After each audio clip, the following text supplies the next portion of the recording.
Nous sommes à Kinshasa, capitale de la République démocratique du Congo. Depuis quelque temps, un jeune beau gosse millionnaire est chanté par tous les musiciens congolais.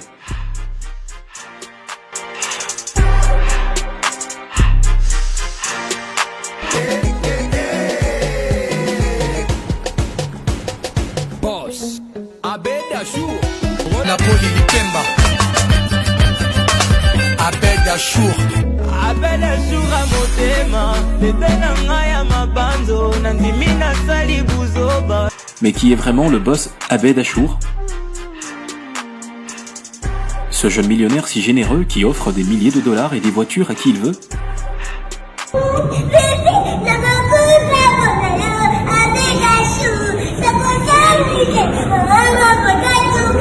L'histoire de la fortune de la famille Achour commence au Liban, quand en 1960, Mahmoud Achour, le grand-père d'Abed Achour, lance une usine de textile au Liban. Cette usine exporte une partie de sa production au Zaïre, l'actuelle République démocratique du Congo. L'économie zaïroise est très forte à l'époque, et les affaires marchent très bien. Quelques mois après, en 1975, une guerre civile éclate au Liban. Le grand-père, Achour, a tout perdu. Ses installations industrielles sont en grande partie incendiées et s'attirent au centre-ville de Beyrouth. Il décide alors de rejoindre Kinshasa avec ses enfants pour développer son commerce de textile à Kinshasa. Son fils cadet est Sattar Achour, le père de Abed Achour. Le grand-père Achour développe et diversifie les affaires de la famille, qui prospèrent très bien à Kinshasa. Dès 1976, le grand-père Achour ouvre la société Sokin, spécialisée dans l'importation de produits textiles et l'exportation de café. En 1982, il décide de s'installer définitivement au Zaïre pour développer de nouveaux projets d'investissement et crée alors la société de transport Transbenz. 25 ans après, alors que tout va très bien pour la famille Achour, un autre coup vient déstabiliser les affaires de la famille Achour.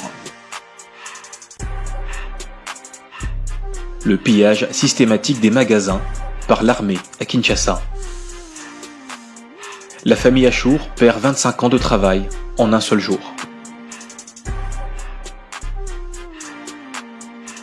Tous ces investissements sont pillés sans pitié.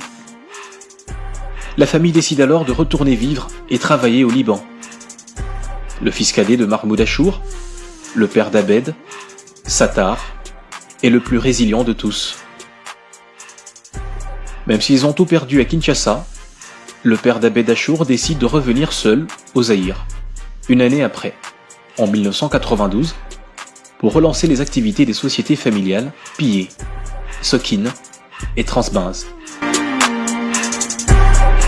Abed Achour est né à Kinshasa, à l'hôpital clinique Ngaliema en 1992, troisième génération de la famille Achour à Kinshasa. Malgré l'instabilité politique des années 90, le changement de régime en 1997, la guerre en 1998 et l'instabilité politique qui a caractérisé le Congo depuis plusieurs années, Abed Achour, son père Sattar Achour et ses frères ont réussi à faire du groupe Achour un des groupes d'affaires les plus influents de la RDC.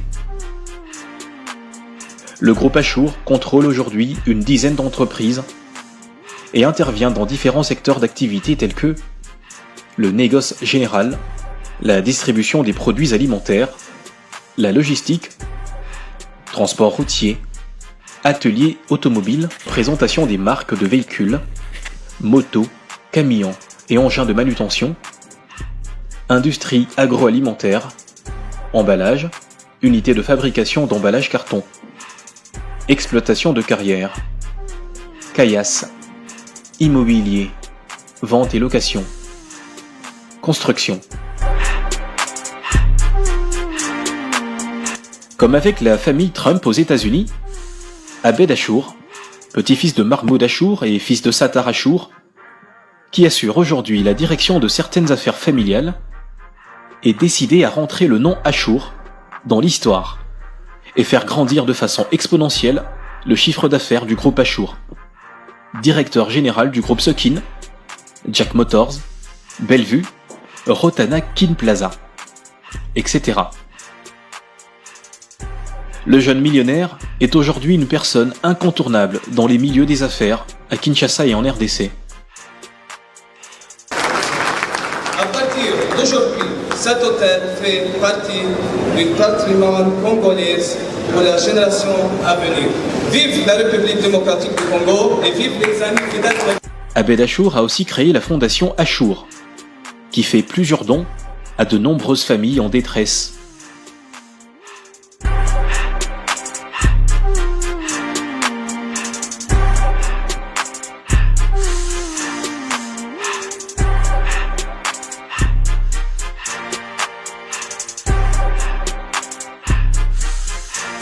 Aujourd'hui, 6 février 2020, Abed Achour, surnommé le beau gosse millionnaire, fête son 28e anniversaire. Je t'ai réveillé? Pardon. Et c'est ton anniversaire, tu dois être debout tôt, non?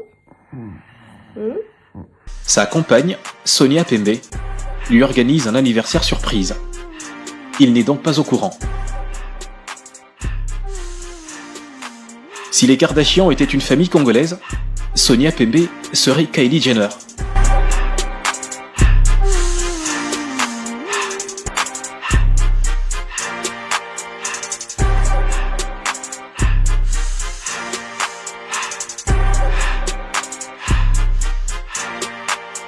« 19h juste, au Rotana, à Kinshasa, dans la sud présidentielle, Sonia a invité les 30 personnes les plus proches d'Abed.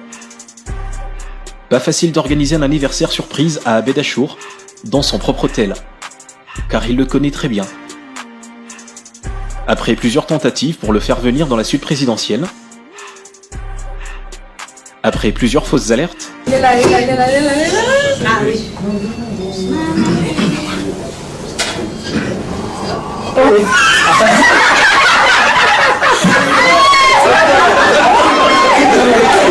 finalement, Abed Achour arrive.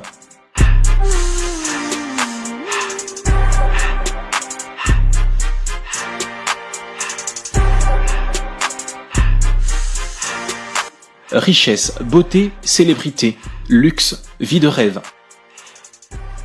La réussite peut parfois créer des jaloux, car la plupart des gens ont tendance à voir uniquement la finalité, et non les multiples efforts et la persévérance qu'il a fallu pour continuer à y croire quand la famille Achour avait tout perdu en 1975 et en 1991.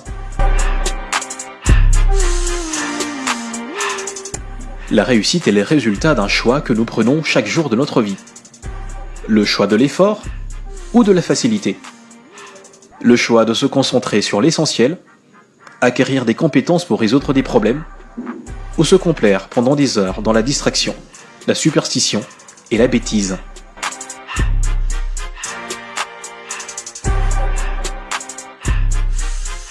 Dieu bénit uniquement les efforts. Et si tu travailles dur, tu seras peut-être le prochain Abed Achour en RDC.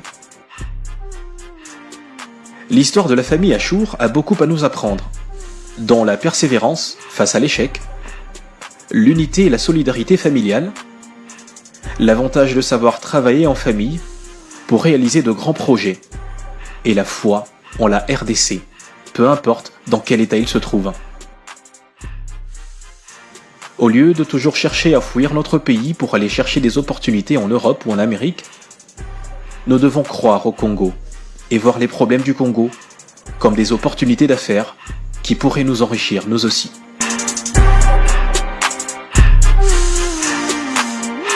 Dernière leçon, c'est bien de s'enrichir, mais si on est incapable de préparer sa descendance et transférer sa richesse à au moins 4 générations après sa mort, cela ne sert à rien. Les plus riches de ce monde sont ceux qui ont pu créer une richesse qui a survécu après leur mort, et ainsi accumuler un capital et une sagesse unique des affaires.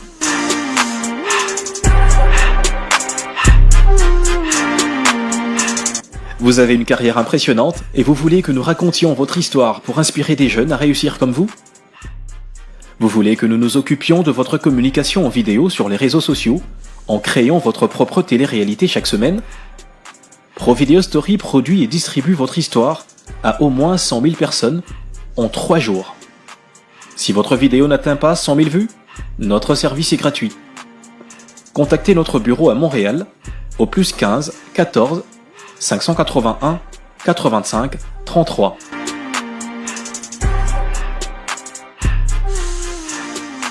ProVideo Story, des histoires inspirantes de réussite, racontées d'une façon extraordinaire.